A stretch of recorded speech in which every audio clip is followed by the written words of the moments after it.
दोस्तों नमस्कार, this is Akash Kumar and स्वागत है आपका अपने इस क्लास में। आइए क्लास स्टार्ट करते हैं। देखो आपके पेपर में एसएटी आते हैं, शॉर्ट आंसर टाइप क्वेश्चन, है ना। 25 से लेकर 30 शब्दों में उत्तर देना होता है। 30 का मतलब 35-40 शब्दों तक भी दे सकते हो, कोई दिक्कत नहीं है, लेकिन आंसर पूरा होना चाहिए। जो आपकी दोनों किताबें हैं, दोनों किताबों का अगर हम देखें तो अगर हम फ्लेमिंगो की बात करोगे तो फ्लेमिंगो में भी आपको प्रोज और पोइट्री में से दो दो क्वेश्चन आएंगे, यानी दो क्वेश्चन आपके किस में आएंगे, प्रोज से आएंगे, और दो ही क्वेश्चन आपके किसके आएंगे, पोइट्री से आएंगे। यानी कि यहां पर 4 क्वेश्चन आएंगे, टोटल चारों करके आने, और प्रत्येक क्वेश्चन आपको 2 मार्क्स देगा, यानी कि 8 मार्क्स आपके बनते हैं फ्लेमिंगो के। और विस्टस जो है आपकी, इस विस्टस में भी आपके सामने 2 क्वेश्चन आएंगे 2 मार्क्स, यानी 4 मार्क्स की विस्टस है। टोटल अगर आप देखा जाए तो 12 मार्क्स का मैटर बनता है शॉर्ट आंसर टाइप क्वेश्चन का।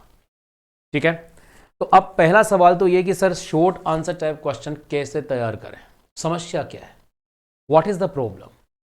In short answer type question को तैयार करने में आपके सामने समस्या क्या आती है। समस्या ये आती है कि पहली बात तो आप, सबसे बड़ी समस्या ये कि आपको इंग्लिश लिखना नहीं आता।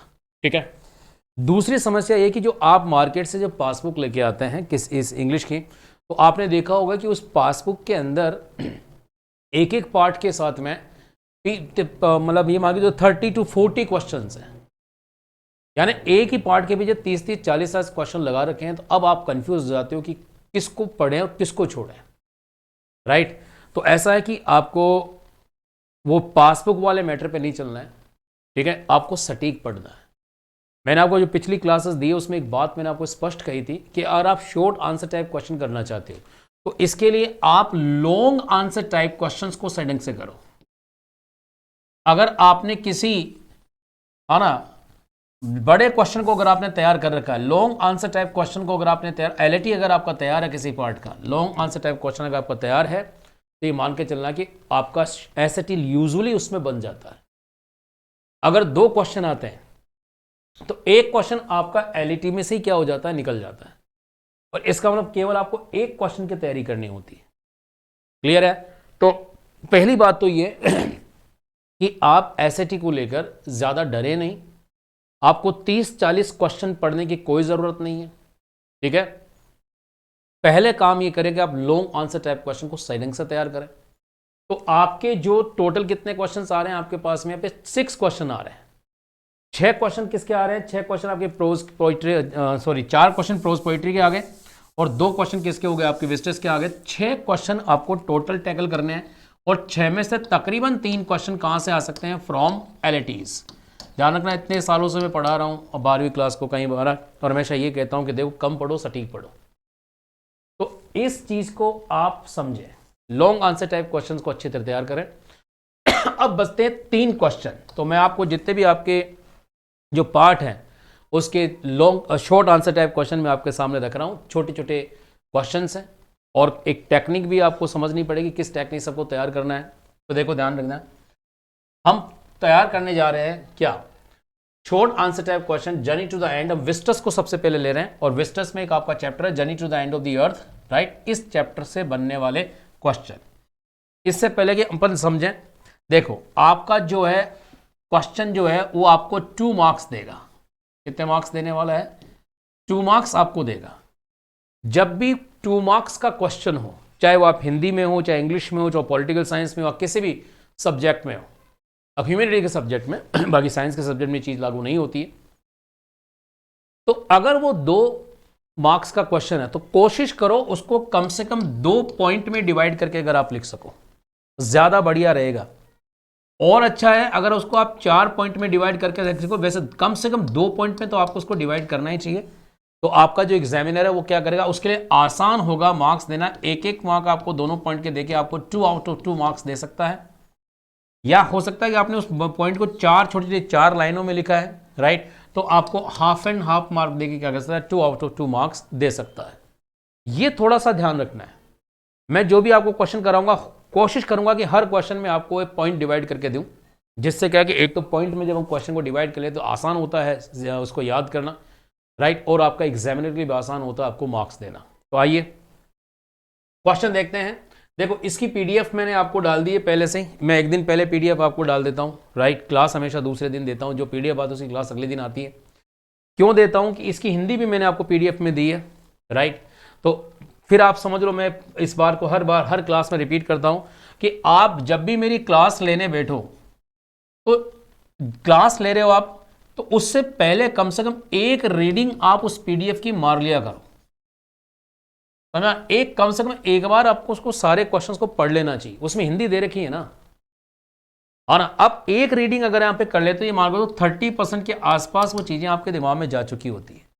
और उसके तुरंत बाद में आप मेरी फिर क्लास लो, तो क्लास में जो यहाँ पे आपको जो समझ 70% जो आपको समझ में नहीं आया, वो आपको 100% समझ में आ जाएगा। और तीसरे लेवल पे जाके फिर उसको आप क्या कर सकते हो, लर्न करना शुरू कर सकते हो। कम से कम 3 बार ये बैक टू बैक रीडिंग होनी चाहिए। चलिए, तो देखिए हमारे कुछ मोस्ट इंपॉर्टेंट क्वेश्चंस मैं आप लोगों के लिए आऊँ, 10-12 क्वेश्चन है इसके अंदर, ठीक है। जिसको मैं मोस्ट इंपॉर्टेंट कहूँ उसको तो आपको तुरंत करना है, और जो कुछ मोस्ट इंपॉर्टेंट नहीं उसको आप थोड़ा सा बाद में भी कर सकते हो, कोई दिक्कत नहीं। लेकिन मैं ऑलरेडी छाट चिट के क्वेश्चन लेके आया हूँ, ठीक है। थोड़ी सी लाइटिंग से कर लूँ, आई थिंक लाइटिंग की इशू दिख रहा है मुझे, जस्ट अ मिनट। ओके, तो आप क्या करोगे, कम से कम 3 रीडिंग क्लास से पहले कम से कम 3 रीडिंग मार के रहा करो, राइट। पहले से तैयार रहो कि चलो ठीक है, अपन को क्लास लेनी है, तो कम से कम ये कम से कम इतना तो अपन क्या करें, तैयार करके रहें। चलिए, तो देखिए क्वेश्चन हमारे पास है कि मनुष्य जाति के what are the indicators for the future of humankind. मनुष्य जाति का जो फ्यूचर है, भविष्य के बारे में इस पार्ट में क्या संकेत हैं, ठीक है। क्या संकेत इस पार्ट में मिलते हैं कि मनुष्य जाति का भविष्य कैसा रहेगा। तो जर्नी टू द एंड अगर आपने पढ़ा होगा तो ये आपको देखा होगा कि इसके अंदर बताया गया कि ग्लोबल वार्मिंग के कारण हमारे देश, हमारे पूरे विश्व के अंदर क्या होने वाला है, राइट। तो पार्ट बड़ा अच्छा है। आइए इसका उत्तर बताता हूं मैं। आंसर लिखें, तो आंसर देखो, हमेशा मैंने आपको स्टार्टिंग से बात कही कि क्वेश्चन की एक लाइन को अपने आंसर में इस्तेमाल जरूर करना चाहिए। तो the indicators for the future of humankind are, ऐसे अपना आंसर जैसे है कि मनुष्य जाति का जो भविष्य के जो संकेत है वो हैं कौन कौन से। देखो 1 2 3, ठीक है, 3 हमने लिए हैं, ठीक है, 3 ही थे। पहली बात तो ग्लोबल वार्मिंग, हम जानते हैं इस पार्ट के अंदर सबसे इंपॉर्टेंट जो इंडिकेटर है वह है ग्लोबल वार्मिंग का संकेत दिया गया है इसके अंदर कि ग्लोबल वार्मिंग से विश्व क्या हो जाएगा, नाश हो सकता है। ड्रास्टिक क्लाइमेट चेंज, और बुरी तरह से जो क्लाइमेट चेंज हो रहा है, सर्दी के समय सर्दी नहीं होती, गर्मी के समय गर्मी नहीं होती, या बहुत ज़्यादा सर्दी या बहुत ज़्यादा गर्मी हो रही है, तो ये क्लाइमेट चेंज की प्रॉब्लम है।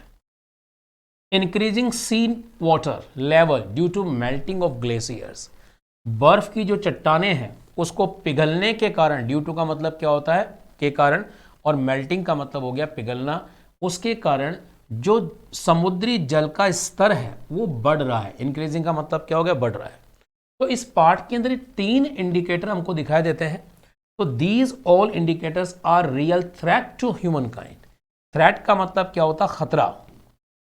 ये जो 3 इंडिकेटर्स हमको दिए गए हैं, ये मैनकाइंड के लिए, मनुष्य के लिए क्या, एक बहुत बड़ा खतरा है। अब ये क्वेश्चन आपसे यूं भी पूछ सकता है कि बताइए मनुष्य के लिए सबसे बड़ा खतरा क्या है आज के समय में, तो भी आपका उत्तर क्या होगा, यही होगा।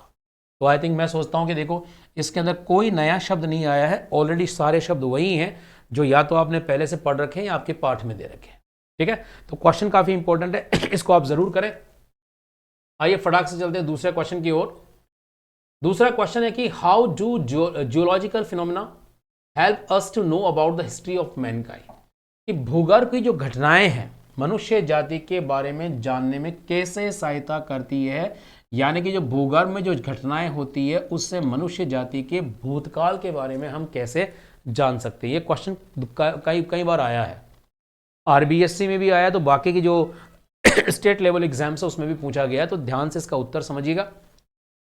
आंसर है geological phenomena always help us, वो हमेशा क्या करता है, हमारी सहायता करता है, ऐसा लगा लेना यहाँ पे, helps us no about the history of Mankind, वो मनुष्य जाति के इतिहास को जानने में हमारी मदद करता है, हमेशा मदद करता है जो भूगर्भ की घटनाएं होती है उससे। कैसे, इन द फॉलोइंग मैनर, निम्न प्रकार से, ठीक है। आप देखो हमेशा ये जो क्वेश्चन है ना, इस क्वेश्चन की लाइन को ही अपने उत्तर में आपको टॉपिंग करनी चाहिए। मैंने आपको पिछली क्लासों में बताया कि आंसर आपको ऐसा नहीं लिखना चाहिए बिना रैपर का आंसर, बिना रैपर का आंसर नहीं चलता है। आपका एग्जामिनर आपसे क्या पूछना है, तो आपके उत्तर की पहली लाइन में उसको इंडिकेशन मिल जाना चाहिए कि yes you are writing the answer on the right track. ठीक है, तो लिखा हुआ कि it always discovers how the earth was at the beginning. ये जो इट है, यानी ये इट किसके लिए आया, ये आया भूगर्भ की घटनाओं के लिए। ठीक है, ये हमेशा ये डिस्कवर करता है कि पृथ्वी क्या थी, पृथ्वी वॉज एट द बिगनिंग, आरंभ के अंदर पृथ्वी कैसी थी, एंड वॉट हार्म, और कौन सा नुकसान या कौन सा हानि man has cost to it so far, इंसान ने इसके साथ में इसकी अब तक इसको कौन सी हानि पहुंचाई है। तो पहली बात जो हमको देखने को मिलती है वो मिलती है कि हमेशा ये डिस्कवर करता है कि पृथ्वी पहले कैसी थी और मनुष्य ने अब तक इसके साथ में या मनुष्य ने अब तक इसको किस तरह से या कितनी हानि पहुंचाई है। ये पहली घटना। दूसरी बात, वी मे ऑल्सो अज्यूम, हम ये भी आकलन कर सकते हैं, ये भी अज्यूम कर सकते हैं क्या, what will be the future of the earth and Mankind, कि मैनकाइंड का, पृथ्वी का और मैनकाइंड मनुष्य का, यानी कि मनुष्य जाति का क्या होने वाला है फ्यूचर में, उसका फ्यूचर कैसा होने वाला है या कैसा होगा, हम ये भी क्या कर सकते हैं, एक आकलन लगा सकते हैं। ठीक है, तीसरी बात, इन घटनाओं से क्या मालूम पड़ता है, ये मालूम पड़ता है, दो ही घटनाएं इसके अंदर, तीन नहीं थे, दो ही थे, एक और दो अंक का था, बस बहुत है इतना, है ना, बहुत है। और लास्ट में कंक्लूडिंग लाइन लिख दी कि so geographical phenomena helps us know, वो हमको ये जानने में मदद करता है about the present, past and future of the earth, कि पृथ्वी का वर्तमान कैसा, भूतकाल कैसा और भविष्य कैसा, इसको जानने में इस तरह से मदद करता है। तो देखो आपका एक आंसर बिल्कुल एक परफेक्ट आंसर आपके सामने है, टॉपिंग भी की गई है और कंक्लूज भी किया गया। 30-35 शब्दों में हमको लिखना होता है, इतना है। आप चाहो तो ये नीचे की लाइन फिर भी ड्रॉप कर सकते हो, नहीं लिखना तो कोई दिक्कत नहीं, आपका उत्तर यहां पे भी क्या हो सकता है, कंप्लीट हो सकता है। क्लियर है? तो देखो ध्यान से, इस क्वेश्चन काफी इंपॉर्टेंट है एज आई टेल यू, तो इसको आप सही ढंग से तैयार करेंगे। आइए क्वेश्चन नंबर 3 की तरफ चलते हैं। देखो ये क्वेश्चन इतना इंपॉर्टेंस नहीं है, मनुष्य ने प्रकृति पर अपना प्रभुत्व स्थापित किया कैसे, the humans have established dominance over nature how, इतना इंपॉर्टेंस तो नहीं रखता, लेकिन इसको आप एक बार जरूर ढंग से देख के जाएं। राइट, तो मैं पढ़ देता हूं आपके लिए। द ह्यूमंस का मतलब मनुष्यों ने क्या किया, हैव एस्टैब्लिश्ड स्थापित करना होता है, डोमिनेंस का मतलब होता है प्रभुत्व over nature by the following वे, निम्न प्रकार से। तो दो, क्योंकि प्रश्न हमारा 2 मार्क्स का है, हालांकि इसमें 3 पॉइंट लिए, तो अपन 3 भी ले सकते हैं, कोई दिक्कत नहीं।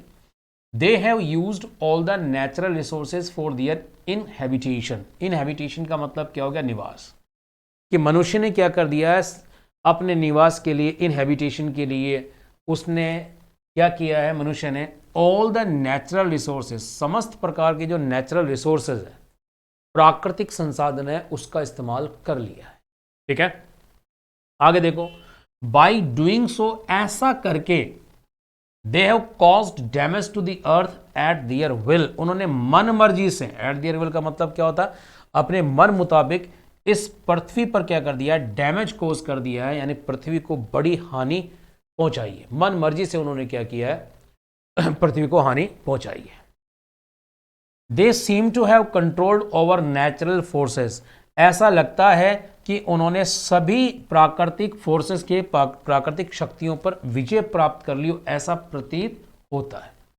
इनसे लगता है कि मनुष्य ने प्रकृति पर अपना प्रभुत्व स्थापित किया है, बता दिया कैसे किया है, किस तरह से किया है।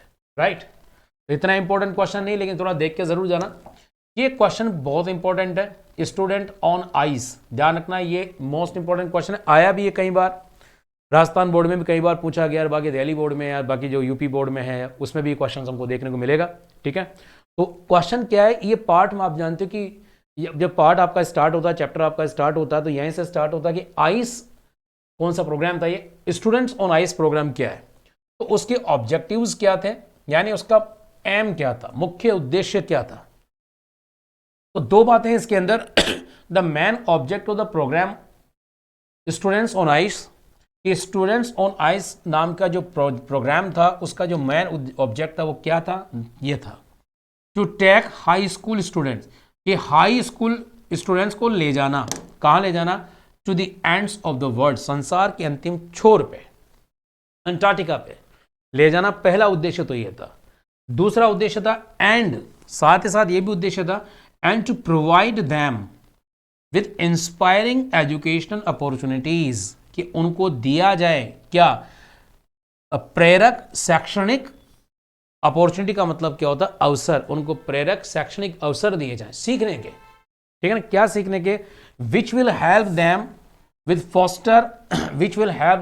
Foster a new understanding and respect for our planet, जो कि उनका सहायता करेगा, हेल्प देम, ये आप यहां से हटा दीजिए, विद इन फॉस्टरिंग, या फॉस्टरिंग कर देना, शायद ये गलत हो गया है, कोई बात, in fostering a new understanding and respect for our planet, जो उनको सहायता करेगा क्या फोस्टर करने में। फोस्टर का मतलब होता है डेवलप करना, फोस्टर का मतलब विकसित करना, उनके अंदर एक नई समझ पैदा करेगा और रिस्पेक्ट पैदा करेगा हमारे इस प्लैनेट, हमारे इस ग्रह के लिए। यानी कि ये लाइन काफी इंपॉर्टेंट है।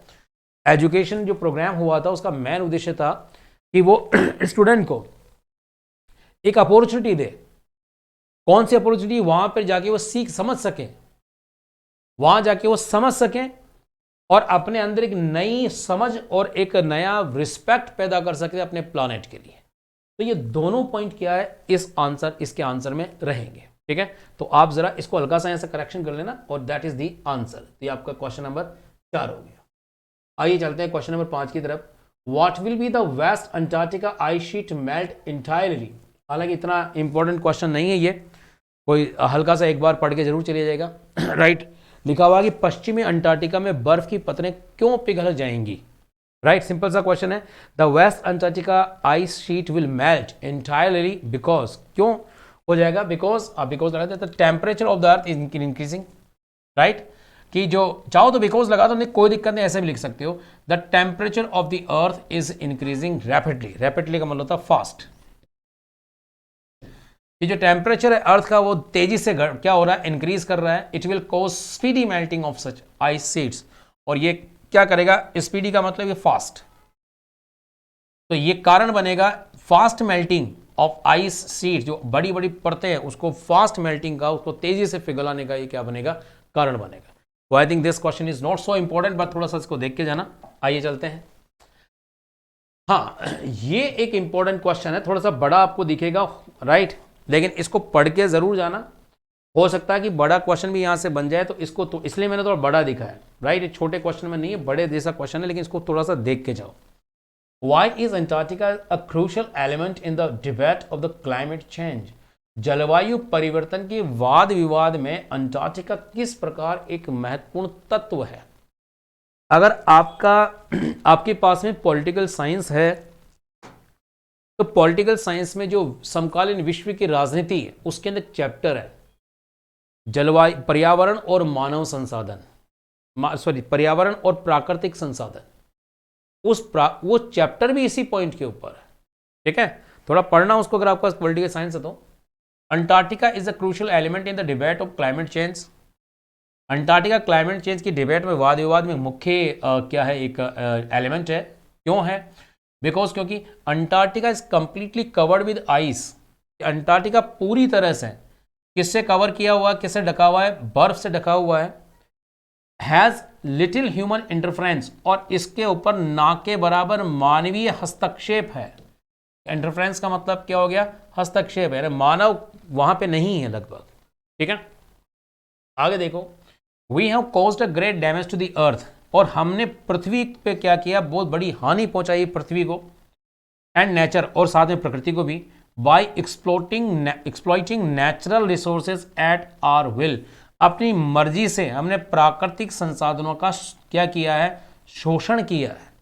प्राकृतिक संसाधनों का शोषण करने के द्वारा हमने पृथ्वी को और नेचर को, प्रकृति को बहुत ज्यादा हानि पहुंचाई है। दूसरा पॉइंट ये है।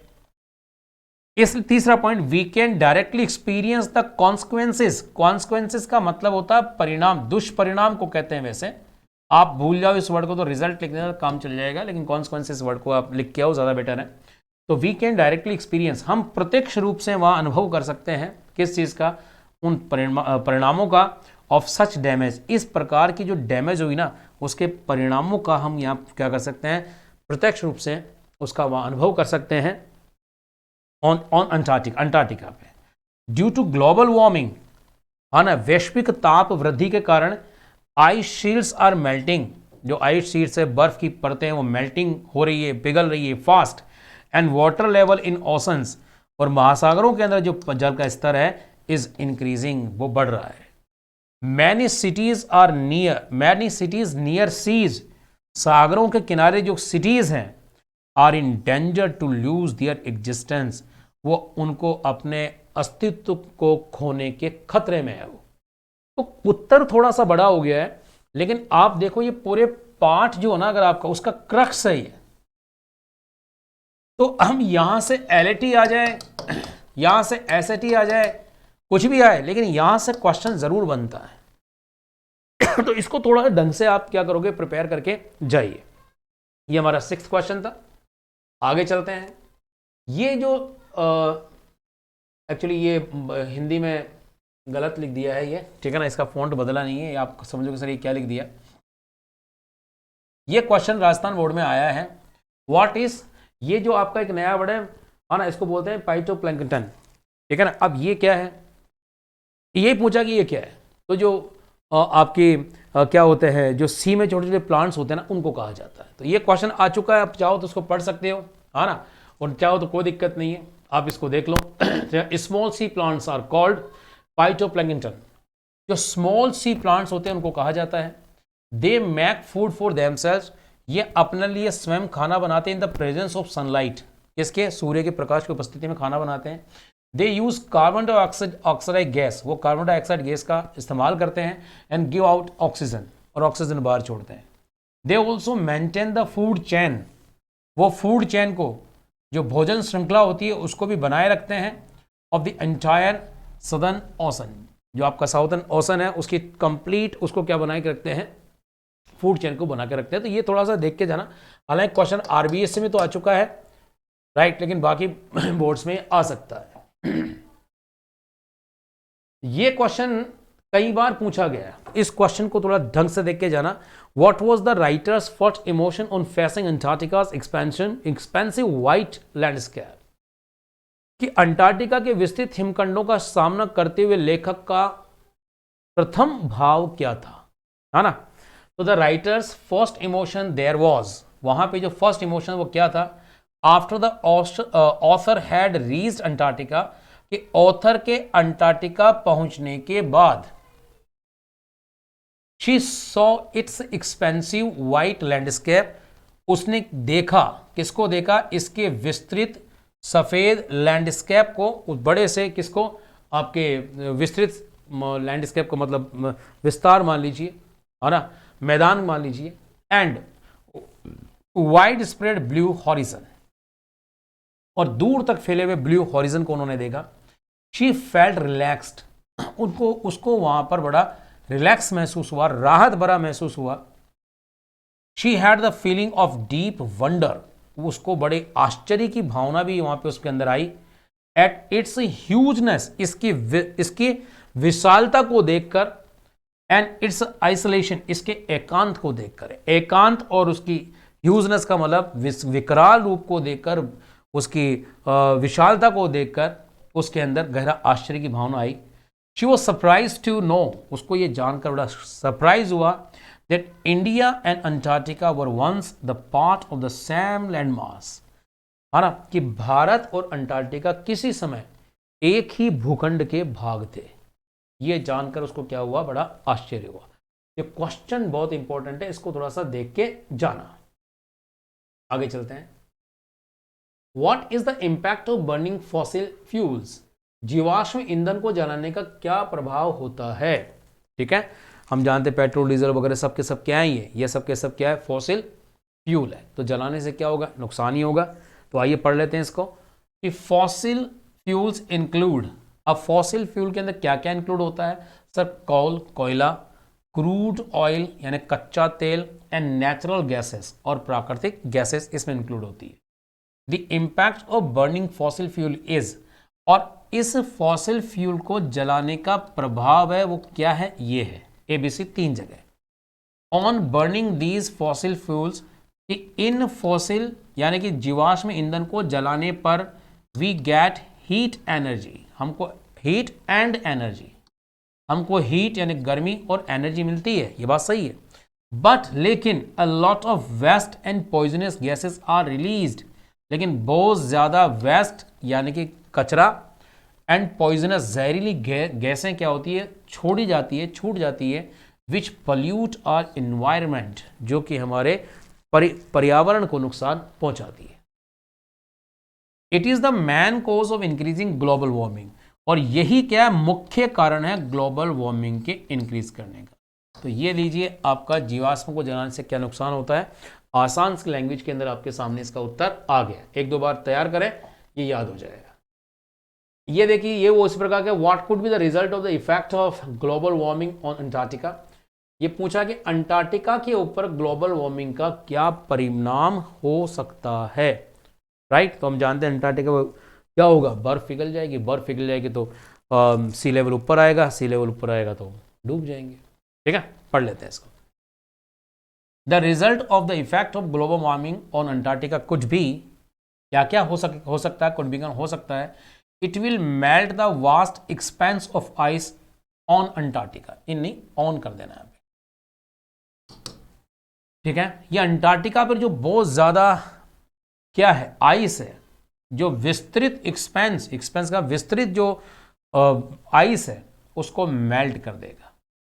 और रिजल्टेंटली का मतलब होता है परिणाम स्वरूप the water level in seas, कि महासागरों में जो वाटर लेवल है एंड ओशन, और सागरों और महासागरों में वो राइज करेगा, ऊपर आ जाएगा। ऑल सिटीज नियर सी कोस्ट का मतलब होता है किनारे, सारी शहर जो समुद्रों के महासागरों के किनारे हैं will be in danger to lose their existence, अपने अस्तित्व को खोने के खतरे में आ जाएंगे। ये पंक्तियां पहले भी आ चुकी है, तो क्वेश्चन को देख के जाना, this is very important question. आइए, ये एक बहुत इंपॉर्टेंट, देखो मैंने 10 क्वेश्चन स्पेशल 10-11 क्वेश्चन लिए हैं, 12 मान लीजिए। आपकी पासबुक की तरह नहीं करा कि 30-40 क्वेश्चन लेके आया हूं, नहीं। और मैं फिर कह दूं कि आपको LAT को पकड़, इसका LAT आपके पास आ चुका है, लॉन्ग आंसर टाइप क्वेश्चन मैंने बहुत पहले करवा दिया था। वो क्वेश्चन का जो भी उत्तर उसको सही ढंग से तैयार करो, कि वो सारी चीजें इसमें उस क्वेश्चन में आ चुकी है। तो पहले वो तैयार करो, उसके बाद सेकंड में ये तैयार करो। जिस क्वेश्चन का उत्तर अगर आपके LAT में दिख रहा है उसको आप तैयार मत करो यहाँ पे, क्लियर है। ऐसा डबल मेहनत करने की जरूरत नहीं। जो ऐसा लगता है कि ये क्वेश्चन LAT में नहीं है इसका उत्तर, तो आप उसको अलग से तैयार करो। तो मैं केवल 10-11 क्वेश्चन लेके आऊँ, ज्यादा नहीं, एक क्वेश्चन शायद 12 क्वेश्चन होंगे इसके अंदर, और 12 में से एक आध क्वेश्चन तो मैं खुद ही कर रहा हूँ, इतना इंपॉर्टेंस नहीं रखता है, यानी 10 क्वेश्चन मान लो आप। तो how is Antarctica a perfect place to study environmental changes, Antarctica पर्यावरण प्रदूषण के प्रभावों को समझने का एक सर्वोत्तम स्थान कैसे है। तो Antarctica is a perfect place to study environmental changes in the following ways, निम्न प्रकार से दो बातें। Antarctica does not have biodiversity as it had in the past, ध्यान समझना कि अंटार्कटिका में इतनी ज्यादा जैव विविधता नहीं है जितना कि पहले हुआ करती थी। It had variety of flora and fauna, अब उसके बर्फ के अंदर जब खुदाई करते इसमें क्या थी, वैरायटी, कई प्रकार की वनस्पतियां इसमें रहा करती थी। अब तो नहीं है, लेकिन पहले इसकी जो थी इसमें क्या थी, बहुत ज्यादा अलग अलग प्रकार की वनस्पतियां, पशु पक्षी हुआ करते थे। So it is an ideal place, इसलिए यह एक आदर्श स्थान है to study environmental and climate changes. तो पर्यावरण और जलवायु परिवर्तन का ये क्या हो सकता है, एक आइडियल प्लेस इसलिए हो सकता है।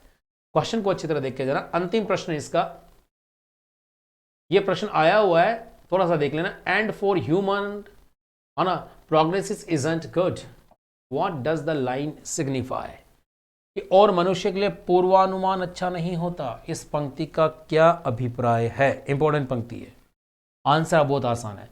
द लाइन सिग्निफाइज, ये लाइन, ये पंक्ति ये दर्शाती है, ये शो करती है that coming time is not good for human kind, आने वाला समय मनुष्य जाति के लिए अच्छा नहीं है। Global warming is a great threat to humankind, वैश्विक ताप की जो वृद्धि है वो मनुष्य के लिए एक बहुत बड़ा खतरा है। ग्रेट थ्रेट का मतलब क्या हो गया? खतरा। बस खत्म कहानी, ये लीजिए। ठीक है, तो यहाँ तक आपका आधा घंटे का समय मैंने लिया है एग्जैक्टली, और आपको मैंने 12 क्वेश्चन बताए। अब मैं आपको फिर कह दूं, सबसे पहले एलईटी तैयार करो। एलईटी जब आप अच्छी तरह पढ़ लोगे तो एलईटी में जिसका लॉन्ग आंसर टाइप क्वेश्चन में जिसका उत्तर आ चुका उसको अलग कर दो, जो कुछ बाकी बच गया उसको क्या करो? तैयार करो। कम पढ़ो, सटीक पढ़ो बस। ठीक है, मिलते हैं कल की क्लास के अंदर। Thank you very much, have a nice day.